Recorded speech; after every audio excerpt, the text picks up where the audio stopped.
আগামী জাতীয় সংসদ নির্বাচনের পর নিজের কাজে ফিরে যাবেন বলে জানিয়েছেন অন্তর্বর্তী সরকারের প্রধান উপদেষ্টা ডক্টর মোহাম্মদ ইউনূস। গতকাল শুক্রবার ২০ ডিসেম্বর ব্রিটিশ সাময়িকী দ্য ইকোনমিস্টকে দেওয়া সাক্ষাৎকারে তিনি এমন মন্তব্য করেন। প্রতি বছরের মতো এবারও বর্ষসেরা দেশ নির্বাচন করেছে দ্য ইকোনমিস্ট। ২০২৪ সালের বর্ষসেরা দেশ হিসেবে এবার বাংলাদেশের নাম ঘোষণা করেছে আন্তর্জাতিক এই গণমাধ্যম। এ উপলক্ষে সাক্ষাৎকারটি নেওয়া হয়। নির্বাচন আয়োজনের পর ডক্টর মোহাম্মদ ইউনূসের পরিকল্পনা জানতে চান উপস্থাপক। জবাবে প্রধান উপদেষ্টা বলেন, আসলে আমার চাকরি কেড়ে নেওয়া হয়েছে, আমাকে জোর করে এই কাজে আনা হয়েছে। আমি আমার কাজ উপভোগ করছিলাম, এজন্য প্যারিসে ছিলাম। সেখান থেকে অন্য কিছু করার জন্য আমাকে টেনে আনা হয়েছে। তিনি আরো বলেন, আমি আমার নিয়মিত কাজে ফিরে যেতে পারলে খুশি হব, যা আমি সারা জীবন ধরে করেছি এবং তরুণরাও এটিকে ভালোবাসে। সুতরাং আমি আমার সেই দলে বা কার্যক্রমে ফিরে যাব যেটা আমি সারা বিশ্বে তৈরি করেছি। সাক্ষাৎকারে বর্তমান বাংলাদেশ পরিস্থিতি নিয়েও কথা হয়। জঙ্গিবাদের ঝুঁকি সংক্রান্ত এক প্রশ্নের জবাবে প্রধান উপদেষ্টা বলেন, বাংলাদেশে জঙ্গিবাদ মাথাচাড়া দেবে না,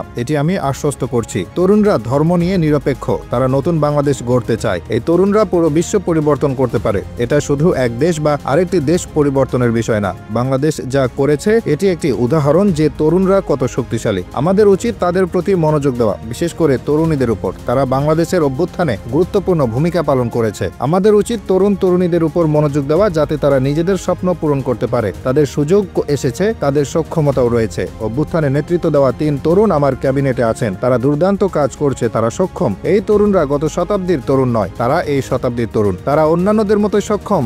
বর্ষসেরা দেশ হিসেবে বাংলাদেশের নাম ঘোষণার কারণ হিসেবে আন্তর্জাতিক এই গণমাধ্যম বলেছে, সবচেয়ে ধনী, সুখী বা নৈতিকভাবে শ্রেষ্ঠ স্থান অধিকারী কিনা সে হিসেবে নয়, সেরা দেশ বেছে নেওয়া হয় আগের ১২ মাসে সবচেয়ে বেশি উন্নতি করেছে কিনা সেই বিচারে। এবারে সেরা দেশ বেছে নেওয়ার ক্ষেত্রে চূড়ান্ত তালিকায় ছিল ৫টি দেশ। বাংলাদেশ ছাড়াও সিরিয়া, আর্জেন্টিনা, দক্ষিণ আফ্রিকা ও পোল্যান্ড রয়েছে এই তালিকায়। শেষ পর্যন্ত বাংলাদেশকেই বেছে নেওয়া হয়। বাংলাদেশ সম্পর্কে ইকোনমিস্টের প্রতিবেদনে বলা হয়, আমাদের এবারের বিজয়ী বাংলাদেশ, যারা এক স্বৈরশাসককে উৎখাত করেছে। আগস্টে ছাত্রদের নেতৃত্বে রাজপথে আন্দোলনের মাধ্যমে শেখ হাসিনাকে ক্ষমতাচ্যুত করা হয়, যিনি ১৭.৫ কোটি জনসংখ্যার দেশটি ১৫ বছর ধরে শাসন করেছিলেন। দেশের স্বাধীনতার হিরোর এক কন্যা হিসেবে তিনি একসময় অর্থনৈতিক প্রবৃদ্ধির নেতৃত্ব দিয়েছিলেন, কিন্তু পরবর্তীতে তিনি দমন শুরু করেন, নির্বাচনে কারচুপি করেন, বিরোধীদের কারাগারে পাঠান এবং নিরাপত্তা বাহিনীকে আন্দোলনকারীদের উপর গুলি চালানোর নির্দেশ দেন। তার শাসনামলে বিশাল অঙ্কের অর্থ আত্মসাৎ করা হয়। তারা আরও বলেছে, বাংলাদেশে ক্ষমতার পালাবদলের সময় প্রতিশোধমূলক সহিংসতার ইতিহাস রয়েছে।